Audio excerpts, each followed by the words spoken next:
Well, Kentucky is a very aggressive defensive team. They do a nice job of really trying to turn you over. I don't want this game to be a sloppy game where there's a lot of turnovers on our side of the basketball. They're going to pick us up 94 feet and really go to their pressure man to man. They've got a lot of different scoring options. It starts with Morris on the perimeter. She's done a really nice job of just really being a go-to for them. And Howard is just having an unbelievable freshman, as a freshman, an unbelievable year thus far. But Murray is the one that really pushes the tempo, pushes the envelope as far as what your transition defense has got to be. It's got to be on point. I think the thing for us is going to be we've got to take care of the basketball.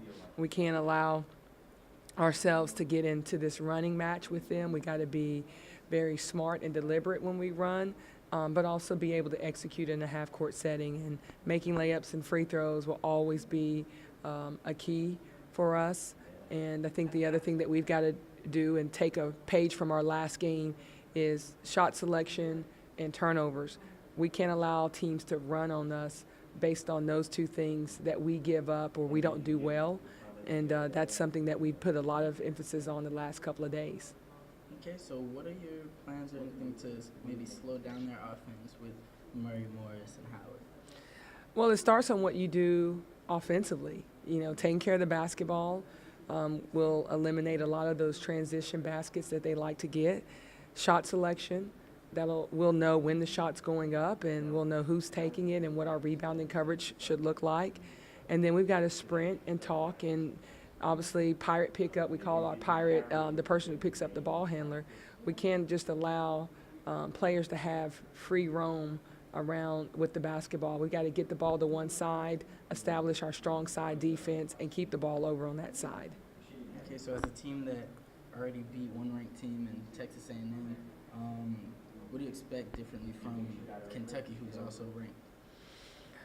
Well, Kentucky is a team that we battle with, and we've had some success in playing them. And they're a well-coached team. They have great athletes. They have perimeter players that can shoot the three, that can drive.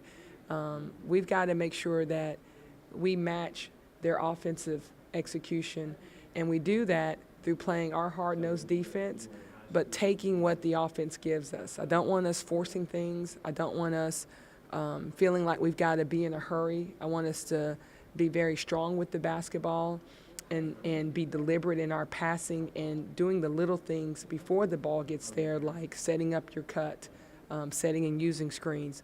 We've got to be very fundamentally sound when you play a team like Kentucky. Okay, and with the tough loss to South Carolina, we know that was a very even game minus the first quarter. So after that, where do you feel like you guys stand in the conference? Well, there's obviously a cluster of us that's right there, one game off of third place, and I'm always going to keep my eye on that. I just want our team to keep their eye on the task at hand, and that's going to be Kentucky. And we have a lot of games left on our schedule, but as you know, you want to position yourself when you have an opportunity to play a high RPI team like Kentucky. You know what a win like that would mean. I know what that would mean to our resume when we're looking at NCAA tournament play. Okay, so are you doing anything differently this week to make sure the girls come out with some more intensity so we don't have a repeat of last first quarter?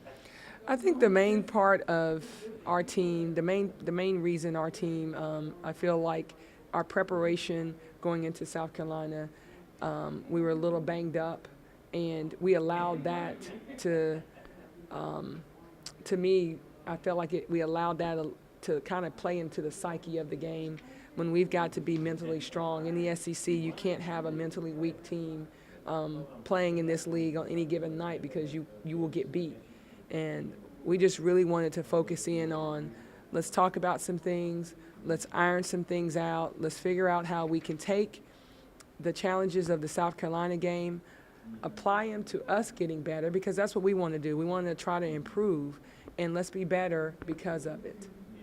Okay, and last game we also saw a pretty solid game out of Yasmin, beat Queendala. Do we expect to see more playtime out of her? Yes, she's showing that her hard work is starting to pay off. She played really solid for us. She did some nice things offensively and defensively. She and Faustine Afua will hold down the 5 spot for us, and that allows Mitchell to stay in her true position. But I think Faustine and Yasmin have done a nice job of, if one is off, we kind of can go to the other. But I would like for both of them to be on tomorrow. Okay. With, of course, school coming back, hopefully there will be a lot more students in the stadium. Do you think that home court advantage could be something that really helps you guys push over Kentucky?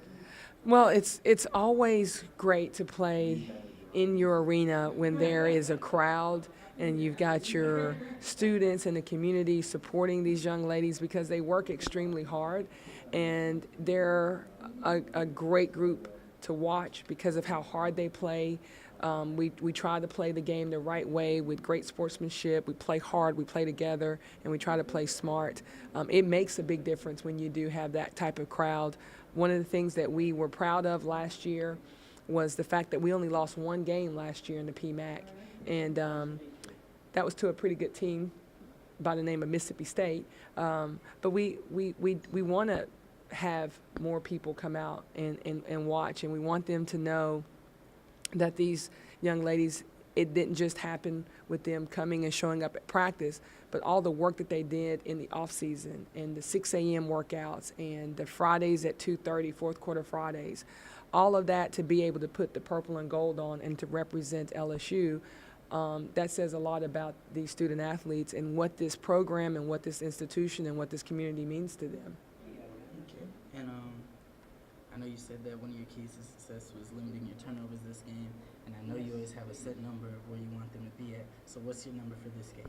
If we were at like 7, that would be awesome, but probably won't be. If we can operate around 11, no more than 12 a game, but we don't want those to be live ball turnovers. We don't want there to be turnovers on top of the floor. Those lead to layups. We would like to take care of the basketball and get a great look every time. We don't need turnovers where we're not being aware, like 3-second calls or moving screens or playing out of control. Turnovers are going to be part of the game because of the tempo that we play and the fact that we're going to go against a pressing team. But we can't turn the ball over against their press, because that allows them, again, another easy look. If we feel like we're in distress, I would rather our team, our young lady, hold the basketball and get a 5-second count than fling it in the air and allow them to get a tip and go the other way. So live ball turnovers, we're really trying to eliminate those. Thank you. I have a question. So last year you won in Rupp Arena, 72-70. How much has changed from that point to now? What kind of changes can you expect from Kentucky to try to come out on top? Well, both teams have changed because we've had dramatic roster changes, but we know that Kentucky is going to come in here with their hard-nosed defense, and that's something that they've been known for in the past. They run it with their man-to-man, but we're also a hard-nosed defensive team with our matchup. So it's really going to be a matter of whose defense is going to dictate what, and we want to make sure that we're not giving up easy baskets. We want them to play against our matchup and to play in a half-court setting, because they are so explosive in the full-court game and when they get their transition game going. And we talked about home court advantage as well. Is that a sticking point? Is that something you try to drive home, possibly to get larger crowds to affect the game even more? Well, we'd like to have as many people come out on a Thursday night. We don't have any Sunday home games with our SEC schedule, so I know Thursdays are tough with families, but the schedule is what it is, and our team is going to put on those uniforms come tomorrow, and we would love to have our fans and friends come out and just come and watch these young ladies. And even if you come for a half and need to get the little one home, I know they got school on Friday, then so be it, but it would be great to have that type of environment during the weekday.